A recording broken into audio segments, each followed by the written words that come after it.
Greetings and welcome to my channel. In this tutorial I'm going to show you how to make a custom project in Proteus. We'll mainly cover creating the project workspace, circuit designing, simulating, PCB designing, and 3D visualizing. To successfully simulate a microcontroller in Proteus, you need a program or code that can be written prior to the simulation. For this tutorial, I have selected the code from my first tutorial on how to set up Empirial X for PIC 12F675 programming. As such, we'll be using that code for the entire project. For those who want to check it out, the video is on screen or follow the link in the description. So without further ado, let's get into it. First, we need to create a new project. On the home page, select New Project. There you can specify your project folder and name. Next is the Schematic tab. Here you define the size and format of the circuit workspace. Many options are available. Select any that is to your liking. After schematics comes the PCB layout. Here you mainly choose a predetermined board shape and size such as Arduino Mega 2560 Rev 3 and Uno Rev 3. We will leave it on Do Not Create a PCB layout since we need a custom board.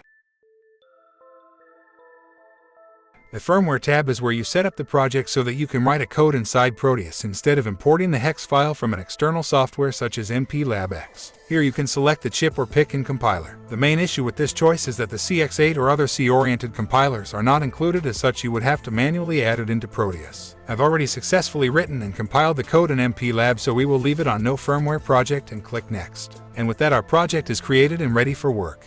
Okay, now that we've successfully created our project workspace, it's time to start building. To get to the libraries, select Pick Parts in the Tools and Commands section above the workspace. Then go to the keyword space and enter the name or details common to your specific component.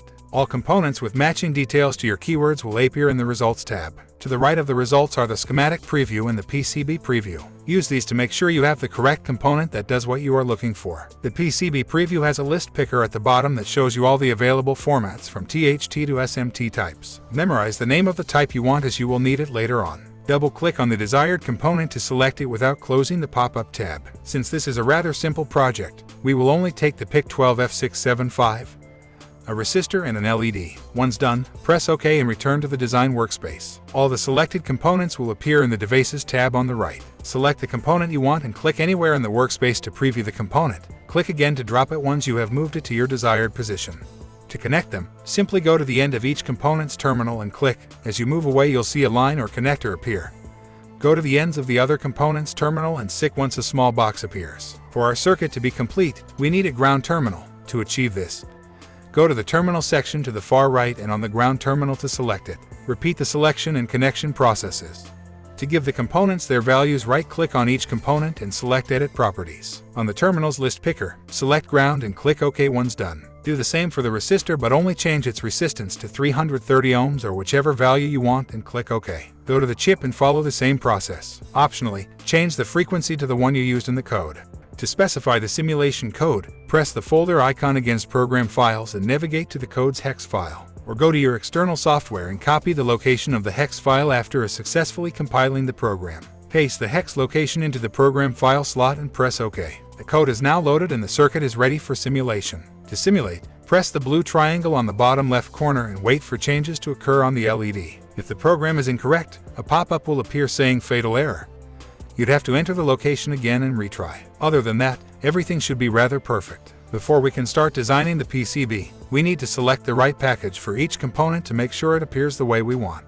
To do that, repeat the properties process again, but this time go to the PCB package slot and select or enter the package you want from the available packages or from the library as demonstrated.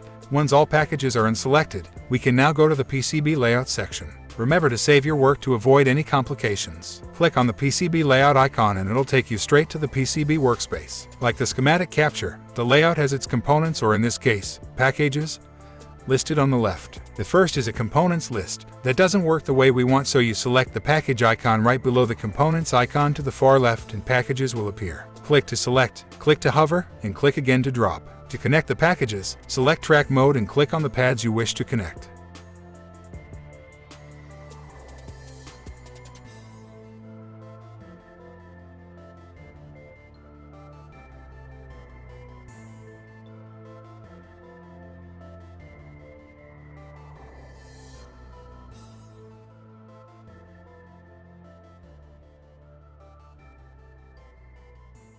Once satisfied with the results, click on 3D visualization to see a preview of the board in 3D. Controls are at the bottom that allow you to rotate, pan, zoom, view from different angles, and more. And these are few of the very basics of circuit and PCB designing in Proteus. I hope you enjoyed the tutorial. If it was helpful, please leave a comment and we'll get back to you as soon as possible. Thanks for watching.